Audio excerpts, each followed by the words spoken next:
ఓం శ్రీ గురుభ్యో నమః. ఓం శ్రీ మాత్రే నమః. నవంబర్ నెలలో ద్వాదశ రాశుల యొక్క ఫలితాలు ఏ విధంగా ఉన్నాయో తెలుసుకుందాం. ప్రధానంగా ఇవన్నీ కూడా గోచారీత్యా చెప్పబడే ఫలితాలు అంటారు. జన్మ జాతకానికి సంబంధించిన ఫలితాలు కావు. గోచారం అనేది కూడా ప్రధానంగా చూసుకోవాలి. ఒక 20% మనకి సపోర్ట్ చేసే అవకాశాలు ఎక్కువగా ఉంటాయి. కాబట్టి బర్త్ చార్ట్కి గోచారానికి చాలా లాట్ ఆఫ్ డిఫరెన్స్ ఉంటుంది. బర్త్ చార్ట్ చాలా ప్రధానమైంది, అయితే గోచారం కూడా ప్రధానమైందని చెప్పుకోవచ్చు. ఎంత కృషి చేసినా ఆవగిందంత అదృష్టం ఉండాలంటారు. అలానే వితిన్ నిమిషంలో సెకండ్లలో కూడా మన జీవితం అనేది మారిపోయే అవకాశాలు అనేవి ఖచ్చితంగా ఉంటాయి. కాబట్టి ప్రధానంగా మన గ్రహ వీక్షణం ఏ విధంగా ఉంది, గ్రహ సంచార వీక్షణం ఏ విధంగా ఉందో ఒకసారి తెలుసుకుందాం. శని మీనరాశిలో వక్రస్థితిలో ఉండటం, గురువు కర్కాటక రాశిలో అతిచారంతో నవంబర్ 12వ తారీఖున మళ్ళీ వక్రస్థితిలోకి వెళ్ళిపోయే అవకాశం అనేది ఉండటం. 12 నుంచి వక్రస్థితిలో ఉంటాడు గురువు కర్కాటక రాశిలో. రాహుకేతువులు, రాహు కుంభరాశిలోను, కేతువు సింహరాశిలో సంచారం చేయటం. బుధుడు వక్రస్థితిలో ఉంటాడు నవంబర్ 10 నుంచి మరి 23 వరకు కూడా వృశ్చిక రాశిలోను, 23 తర్వాత మళ్ళీ తులారాశిలో సంచారం చేయటం. కుజుడు వృశ్చిక రాశిలో సంచారం చేయటం, శుక్రుడు తులారాశిలో సంచారం చేయటం 25 వరకు కూడా, మళ్ళీ 26 నుంచి వృశ్చిక రాశిలోకి సంచారం చేయటం. ఇలాగా రవి ప్రధానంగా తుల నుంచి వృశ్చిక రాశిలోకి రవి కూడా సంచారం చేయటం జరుగుతుంటుంది. మరి ఈ గ్రహగమన గతులన్నీ కూడా మనం చూసుకునేటట్లయితే నవంబర్ మాసంలో ఎలాంటి ఫలితాలు జరగబోతున్నాయి, గోచారీత్యా చాలా జాగ్రత్తగా ఎలాంటి ఫలితాలు జరుగుతున్నాయో చూసి దానికి ప్రత్యేకంగా పరిహారాలు చేసుకొని ముందుకు వెళ్తే మనకి మంచి జరిగే అవకాశం ఖచ్చితంగా ఉంటుంది. వృషభ రాశి వాళ్ళకి ప్రధానంగా ఈ మాసంలో రాస్యాధిపతి అయిన శుక్రుడు షష్ఠమ స్థానంలో ఉంటాడు నెలాఖరు వరకు. తర్వాత సప్తమ స్థానంలోకి వెళ్తాడు. అంటే ఇక్కడ రాస్యాధిపతి షష్ఠమాధిపతి షష్ఠమ స్థానంలో ఉండటం వల్ల వీళ్ళకి ఎలా ఉండబోతుంది అంటే, వివాహ సంబంధించిన విషయాల్లో కొంత ఆలస్యం జరిగినా సుసంపన్నమైన కుటుంబం నుంచి అబ్బాయి కానీ అమ్మాయి కానీ వచ్చే అవకాశాలు ఎక్కువగా ఉంటాయి. కాబట్టి ఇబ్బందికరమైన వాతావరణం అనేది లేదు. సహజంగా శుక్రుడు 1, 2, 4, 5, 8, 9, 11 స్థానం శుభ్రతాన్ని ఇస్తాడు. వీళ్ళకి ప్రధానంగా షష్టమంలో నెలాఖరు వరకు ఉంటాడు, తర్వాత సప్తమంలో ఉంటాడు. కాబట్టి కొన్ని ఇబ్బందులు కలిగే అవకాశాలు ఉంటాయి. ఇబ్బందులు అంటే కార్లు కొనుగోలు చేయలేకపోవటం, బంగారు నగలు కొనుగోలు చేయలేకపోవటం, బట్టలు కొనుగోలు చేసే అవకాశాలు చాలా తక్కువగా ఉంటాయి. అలానే ఈ రాశి వాళ్ళకి ప్రధానంగా బుధుడి యొక్క ఫలితం వల్ల వ్యాపార విస్తరణ జరుగుతుంది. వ్యాపార పరంగా లాభాలు కలిగే అవకాశాలు ఎక్కువగా ఉంటాయి. లాభాలే కాదు, వీళ్ళకి చతుర్థ స్థానంలో కేతు యొక్క సంచారం వల్ల తల్లి యొక్క ఆరోగ్య విషయంలో కొంత శ్రద్ధ పెట్టాలి, ప్రణాళికాబద్ధంగా రూపొందించుకొని ముందుకు వెళ్ళాలి. శని వక్రస్థితిలో ఉండటము, వీళ్ళకి శని వక్రస్థితిలో ఉండటంలో వృత్తిపరంగా అన్ని విషయాలు అన్ని రహస్యాలు కూడా కొంత గోప్యంగా ఉంచాలి. రాహు యొక్క బలం వల్ల విదేశాలకు వెళ్ళే అవకాశాలు ఎక్కువగా ఉన్నా కొన్ని ఆటంకాలు కలగటం, లేట్ అయ్యే అవకాశాలు బాగా ఎక్కువగా ఉంటాయి. అంటే ప్రతి పని కూడా కొంత లేట్ అయ్యే అవకాశాలు ఎక్కువ ఉంటాయి. కాబట్టి ప్రత్యేకంగా కొన్ని పరిహారాలు చేసుకొని ముందుకెళ్తే మనకి లేట్ అయ్యే అవకాశం అనేది ఒకటి ఉండదు. అండ్ రవి వల్ల నిరుద్యోగులకు మంచి ఉద్యోగ అవకాశాలు బాగా ఇచ్చే అవకాశాలు ఎక్కువ ఉంటాయి. నిరుద్యోగాలు ఎవరైతే ఆశించిన దానికంటే కూడా మంచి ఉద్యోగాన్ని సంపాదించే అవకాశాలు ఒకటి ఉంటాయి. అలానే మనోబలాన్ని పెంచుకోవాలి, మానసికంగా ఆందోళన లేకుండా చూసుకొని ముందుకెళ్తే మన జీవితంలో సక్సెస్ అయ్యే అవకాశాలు ఖచ్చితంగా ఉంటాయి. కాబట్టి ఇలాంటి నేను కొన్ని పరిహారాలు చెప్పబోతున్నా, ఆ పరిహారాలు పాటించి ముందుకెళ్ళండి, మీకు మంచి సుఫలితాలు జరిగే అవకాశం ఖచ్చితంగా ఉంటుంది. ముఖ్యంగా ఈ రాశి వాళ్ళు వచ్చేటప్పటికల్లా ప్రయాణాలు చేసేటప్పుడు కొంత జాగ్రత్తగా ఉండటమే కాకుండా భార్యాభర్తల మధ్యలో విరోధ భావాలు రాకుండా చూసుకోవాలి. భార్య ఒక మాట అంటే సర్దుబాటు చేసుకోవాలి, భర్త ఒక మాట అంటే సర్దుబాటు చేసుకొని ముందుకు వెళ్ళాలి. సర్దుబాటు అనేది చాలా ఇంపార్టెంట్ ప్రధానంగా.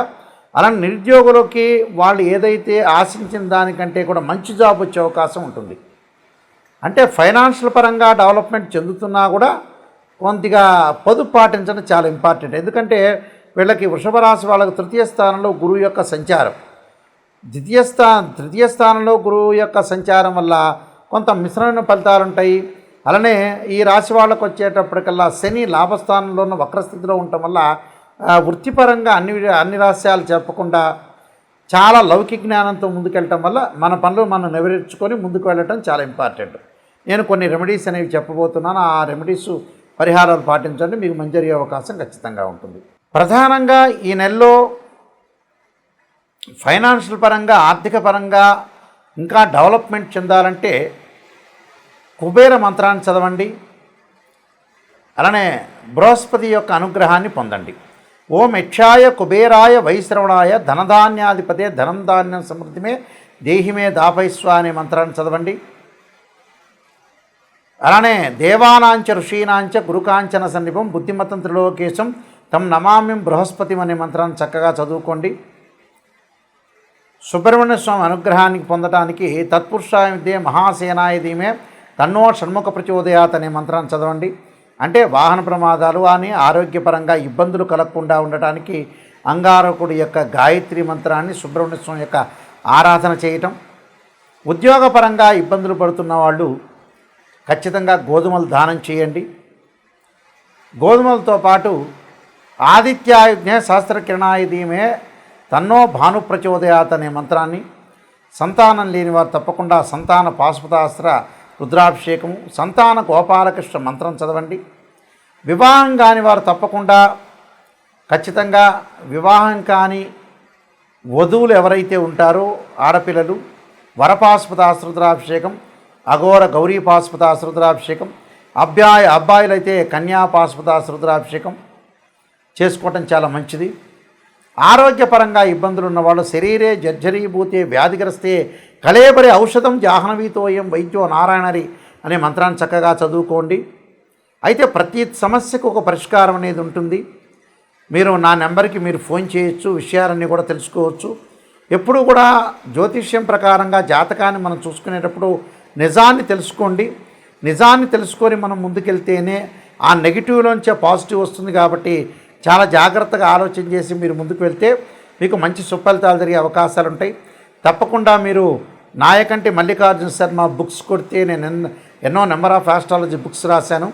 కాలసర్పయోగము, కాలసర్పయోగ చంద్రిక, రాహుకేతులు, ఛాయాగ్రహాలు, అలానే స్వప్నశాస్త్ర ఫలదీపిక, పుత్రగణపతి వ్రతము, జాతక చంద్రిక, వివాహ మార్తాండము, అలానే బృహత్ పరిహార సింధు, సర్వదేవతా గోత్రపురులు, ప్రిడిక్షన్ ఆఫ్ ఆస్ట్రాలజీ, అలానే నెంబర్ ఆఫ్ ఆస్ట్రాలజీ బుక్స్ రాశాను. ఆ బుక్స్ కూడా మీరు చదువుకోవచ్చు. తప్పకుండా మోహన్ పబ్లికేషన్ వాళ్ళ దగ్గర దొరుకుతాయి. మా దగ్గర కూడా ఈ పుస్తకాలన్నీ కూడా లభించే అవకాశం అనేది ఒకటి ఉంటుంది. ప్రతిదానికి కూడా ఒక పరిష్కారం. ఏదైనా సరే మీరు రాశి ఫలితాలు చూస్తున్న వ్యక్తులు ఎవరైనా ఉంటే వాళ్ళు తప్పకుండా నెగిటివ్ నుంచే పాజిటివ్ రండి. అయ్యో నాయకంటి గారు ఇలా చెబుతున్నారని బాధపడద్దండి. నిజాన్ని చెబుతాను. నిజం చెప్పడం వల్ల దానికి ఒక పరిష్కార మార్గం కూడా ఉంటుంది. ఒక రోడ్డు మీద ముళ్ళు ఉన్నాయి. ఆ ముళ్ళను తీసుకొని మనం ఎట్టి పరిస్థితుల్లో కూడా ముందుకు వెళ్ళాలి. ముందుకు వెళ్ళాలంటే తప్పకుండా కొన్ని నియమాలని పాటించాలి. తప్పకుండా మీరు ఏదైనా ఉంటే నా కాంటాక్ట్ నెంబర్కి ఫోన్ చేయొచ్చు.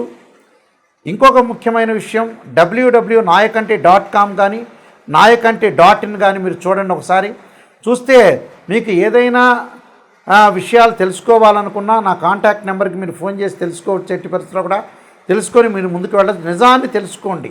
ఎందుకంటే వెల్ క్వాలిఫైడ్ పర్సన్ సంప్రదించండి. నిజాన్ని తెలుసుకోండి. ఈ కాలంలో భార్యాభర్తల యొక్క సమస్యలు, హెల్త్ పరంగా ఉండే సమస్యలు వస్తాయి. చాలామంది కూడా వధూవరుల యొక్క పొంతం చూసేటప్పుడు 18 గుణాలు వచ్చినా చూసుకుంటుంటారు. వాస్తవంగా అయితే గ్రహమైత్రి, రజుదోషము, నాడీ దోషము, వేదాదోషము, శ్రీదీర్ఘకోటమి, తారాఫలం ఇవన్నీ కూడా చూసుకుంటుంటారు. కానీ ఇన్డెప్త్గా రాశిచక్రము, భావచక్రము, నవాంశం చాలా ఇంపార్టెంటు. ఇది వివాహానికి. అలానే సంతానం కలగలేదంటే రాశిచక్రము, భావచక్రము, సప్తమాంశం చూడాలి. ఉద్యోగపరంగా ఇబ్బందులు కలుగుతున్నాయంటే రాశిచక్రము, భావచక్రము, దశమాంశ చక్రాన్ని చూడాలి. ఇలా మనకి D16 చార్ట్స్ చాలా ఉన్నాయి. ఇలాంటివన్నీ కూడా మ్యాథమెటికల్ క్యాలిక్యులేషన్ చేసి ఉచ్చ, నీచ, ద్వాదశ భావాలు, రాశ్యాధిపతులు, ఏదైతే ఆ గడిలో ఉన్న ప్లానెట్, ఇవన్నీ కూడా ఎన్నో మనం జాతకపరంగా ఎన్నో ఎనాలిసిస్ చేసి మాత్రమే జాతకాన్ని చెప్పాలి. కానీ మిడిమిడి జ్ఞానంతో చెప్పేవాళ్ళు ఎప్పుడూ కూడా చాలామంది కూడా పొరపాటు పడుతున్నారు. నిజాన్ని తెలుసుకోండి. ఎవరైనా సరే నా దగ్గరికి వచ్చేవాళ్ళు జాతకాన్ని సంప్రదించండి. జాతకాన్ని సంప్రదించేటప్పుడు తప్పకుండా ఒక వాయిస్ రికార్డింగ్ అనేది పెట్టుకోండి. సహజంగా కుజదోషం అంటారు 2, 4, 7, 8, 12 స్థానాల్లో కుజదోషం అనేది ఉంటుంది. కొన్ని నక్షత్రాలకు ఎగ్జంప్షన్ ఉంటుంది, కొన్ని లగ్నాలకు ఎగ్జంప్షన్ ఉంటుంది, కొన్ని రాసులకు కూడా కుజదోషం అనేది వర్తించదు. అలానే శుక్రదోషం కానీ, కుజదోషం కానీ, రవిదోషం కానీ రకరకాల దోషాలు ఉంటాయి. కానీ బర్త్ చార్ట్ చాలా ముఖ్యం. గోచారం అనేది 20% సపోర్ట్ ఉంటే ఒక చెట్టుకి వేళ్ళు అనేది బర్త్ చార్ట్. అక్కడుండే ఆకులు ఎప్పుడూ కూడా రాలిపోతూ ఉంటాయి. అది గోచారం అంటారు. తప్పకుండా మీరు తెలుసుకోండి. మీ అందరికీ కూడా మంచి జరగాలని ఆశిస్తూ సర్వే జనా సుఖినో భవంతు.